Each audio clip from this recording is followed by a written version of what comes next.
বেটা তোমরা তিনজন এদিকে আসো তো। তোমরা কি জিম করতেছো নাকি আড্ডা দিতে আসো? তোমাকে বিল টিল কি বাকি আছে এদিকে আসো, তুমি এই হিসাবে করি। কি এক সেকেন্ড মানি একটা কি করে শুরু এটা বডি আছে বেটা কত কাকা ডাকতেছে, চল বেটা তোকে জন্য বেটা জীবন বাদ দিয়ে দেবো বুঝছো, আর ভাল লাগতেছে না। ওই বেটা কাকা ডাকতেছে, চল দিয়ে যাই কি কয়, কাকার আছে আমার গায়ে না দেওয়া লাগে। কাকারে গিয়ে বাইরে হই না, মাসের 5 তারিখ পেলে কাকার বন্ধ হয়ে যাবে। ওই কাকা কি হয়েছে ডাকতেছেন কি লেগে চিল্লাই এত? যারা ডাকবো না তোমাকে কি করবো? তোমরা এই জিমে আসো, আইসা আড্ডা দিয়ে যে যার মতন করে চলে যাও।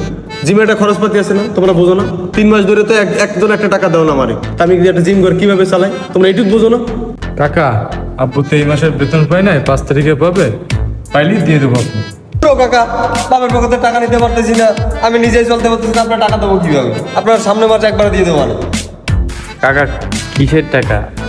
এলাকার মধ্যে জিম ঘর দিছেন, এলাকার পোলামান জিম করতেছে, আবার টাকা চাইতেছেন।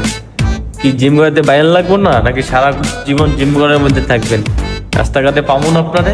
বাতিজা তুমি এত সিরিয়াস নিতেছো কেন?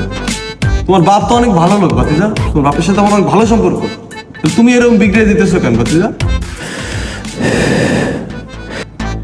কাকা বাপের কথা কইলেন বললাম বাইচে গেলেন, না হইলে রাস্তায় বাইরেলে একটা পোস্ট দিতাম। মামা কোনো ভাড়া দিবি না, 10 দিন আমি দেখাবো।